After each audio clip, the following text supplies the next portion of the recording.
Bonjour, bienvenue, je suis Audrey Vuettaz et vous écoutez Trade Union.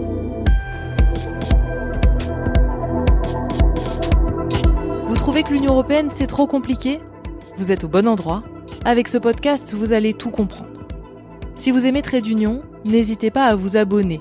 Et si vous l'écoutez sur Apple Podcast, à lui mettre 5 étoiles et un commentaire.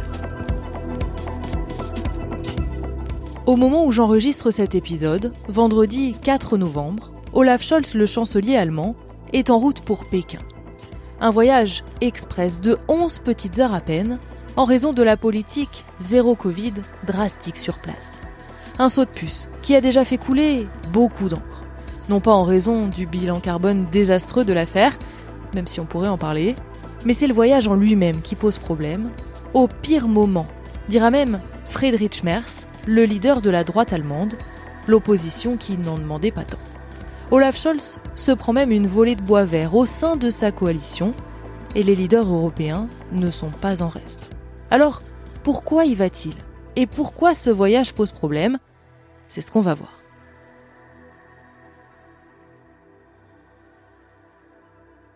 Si vous avez écouté l'épisode précédent, vous savez que l'Allemagne s'est lourdement empêtrée avec la Russie, en devenant dépendante de son gaz à 65%. Au moment où la guerre se déclenche, l'Allemagne se rend compte de son erreur géopolitique. Elle s'est jetée dans la gueule du loup. Des ministres le reconnaîtront d'ailleurs un peu plus tard. Nous avons fait une erreur. À ce moment-là, on se dit que l'Allemagne ne se fera plus piéger. Olaf Scholz prononce même son fameux discours sur le changement d'époque et la défense de la démocratie à l'international. Sauf que, économiquement et en même temps, l'Allemagne reste très dépendante de la Chine. C'est même son premier partenaire commercial. Même si les Verts, qui font partie de la coalition de gouvernement, demandent depuis plusieurs mois qu'on s'éloigne de cet allié un peu gênant, neutre vis-à-vis de la Russie, qui menace de manière répétée l'île de Taïwan et qui viole les droits humains régulièrement, notamment avec la minorité musulmane des Ouïghours. Bref, vous en conviendrez, on a connu meilleure démocratie. Mais non, on continue. Les industriels allemands n'ont d'ailleurs jamais autant vendu en Chine qu'en 2022, 2 fois plus que les années précédentes. Certains diront qu'Olaf Scholz ne fait que continuer une politique déjà menée par Angela Merkel depuis plusieurs années avec la Chine. Oui, mais voilà, depuis quelques mois et depuis le début de la guerre, les paradigmes ont un peu changé. Quand on veut défendre la démocratie, on évite en général de traîner un peu trop avec les régimes autoritaires. Mais tenez-vous bien, parce que ça ne s'arrête pas là. À la mi-octobre, on apprend qu'Olaf Scholz a donné son accord pour que le groupe chinois COSCO prenne une participation de 25% dans le port de Hambourg, le plus grand d'Allemagne et le deuxième plus important de l'Union européenne. On parle d'une infrastructure critique.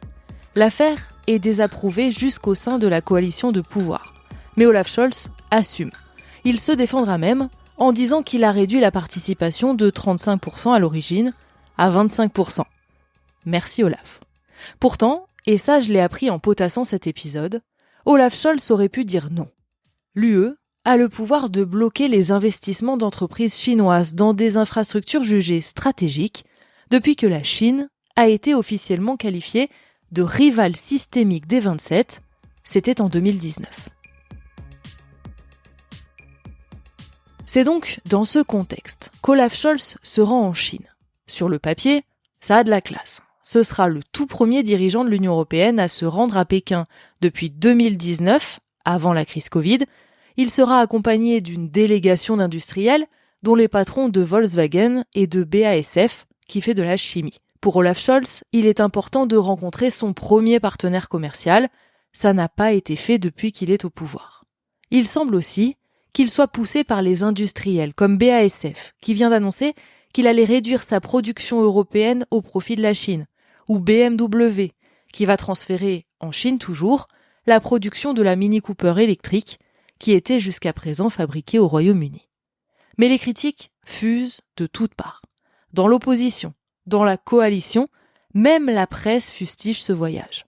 Les Allemands s'envolent pour Pékin dans l'espoir de faire du business as usual, s'insurge le quotidien Frankfurter Allemagne Zeitung. Je m'excuse à nouveau pour l'accent. Le contexte aussi est désastreux. Xi Jinping vient à peine d'être réélu à la tête du pays.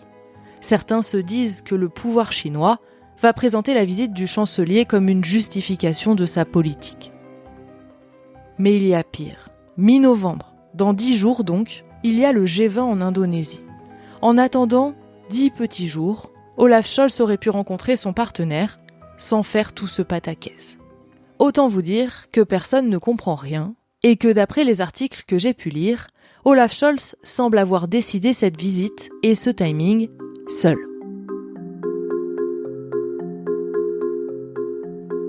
Seul, définitivement seul, car Emmanuel Macron aurait bien aimé aller avec Olaf Scholz en Chine. Ça aurait envoyé officiellement un signal d'unité européenne. Il l'a même fait savoir à plusieurs reprises, mais le chancelier allemand a décliné.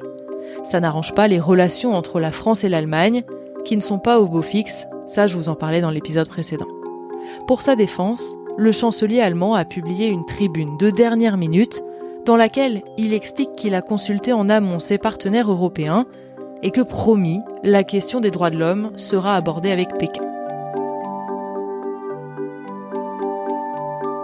Il n'empêche qu'au moment où l'Allemagne est accusée de faire cavalier seul sur les questions d'énergie, aller seul en Chine, il fallait oser. Voilà, ce petit épisode touche à sa fin. J'espère qu'il vous a plu. N'hésitez pas à lui mettre 5 étoiles. Trait d'Union, c'est un épisode par semaine et vous pouvez retrouver le podcast sur Instagram ou sur Twitter. À très vite!